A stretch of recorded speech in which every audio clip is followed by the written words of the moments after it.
দক্ষিণ কলকাতা স্কুলে দুর্ঘটনা। স্কুলে কাঁচ ভেঙে আহত ৩ পড়ুয়া। ২ পড়ুয়াকে হাসপাতালে নিয়ে যাওয়া হয়েছে। স্কুল কর্তৃপক্ষকে ঘিরে বিক্ষোভ অভিভাবকদের। স্কুল কর্তৃপক্ষকে ঘিরে বিক্ষোভ দেখাচ্ছেন অভিভাবকেরা। দক্ষিণ কলকাতার স্কুলের দুর্ঘটনা। কাঁচ ভেঙে আহত ৩ পড়ুয়া। ২ পড়ুয়াকে হাসপাতালে নিয়ে যাওয়া হয়েছে। এখনো ওই 2 পড়ুয়া হাসপাতালে চিকিৎসাধীন। কিভাবে এমন ঘটনা ঘটলো এই প্রশ্ন উঠছে। কর্তৃপক্ষকে ঘিরে বিক্ষোভ দেখাচ্ছেন অভিভাবকেরা। কাঁচ ভেঙে আহত হয়েছেন 3 ছাত্র। দক্ষিণ কলকাতা স্কুলের দুর্ঘটনা। এই দুর্ঘটনায় 3 জন ছাত্র আহত হয়েছে, 3 পড়ুয়া। স্কুলের কাঁচ ভেঙে আহত 3 পড়ুয়া। এদের মধ্যে 2 জনকেই হাসপাতালে নিয়ে যাওয়া হয়েছে, চিকিৎসাধীন তারা। তাদের চিকিৎসা চলছে।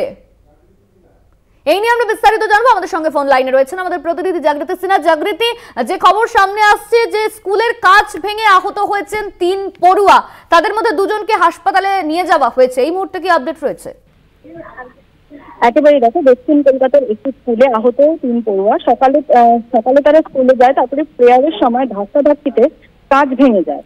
তো সেই কাঁচের আঘাতেই আহত হন 3 পড়ুয়া। গুরুতর আহত অবস্থায় 2 পড়ুয়াকে হাসপাতালে নিয়ে যাওয়া হয় এবং একজনকে স্কুলেই চিকিৎসা করানো হয়। একজন পড়ুয়াকে চিকিৎসা করিয়ে বাড়ি পাঠিয়ে দেওয়া হয়েছে, কিন্তু একজনকে হাসপাতালে রেখেই এখনো পর্যন্ত চিকিৎসা করানো হচ্ছে। ফলে অভিভাবকরা স্কুল কর্তৃপক্ষকে ঘিরে বিক্ষোভ দেখায় এবং তার ফলে তোমার টালিগঞ্জ থানার পুলিশ ঘটনাস্থলে এসে পরিস্থিতি নিয়ন্ত্রণে আনে।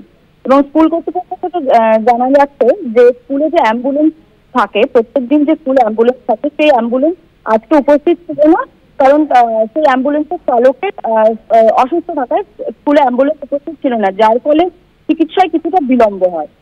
তো এই মুহূর্তে 2 পড়ুয়া চিকিৎসাধীন রয়েছে এবং একজন অসুস্থ অবস্থাতে হাসপাতালে চিকিৎসাধীন।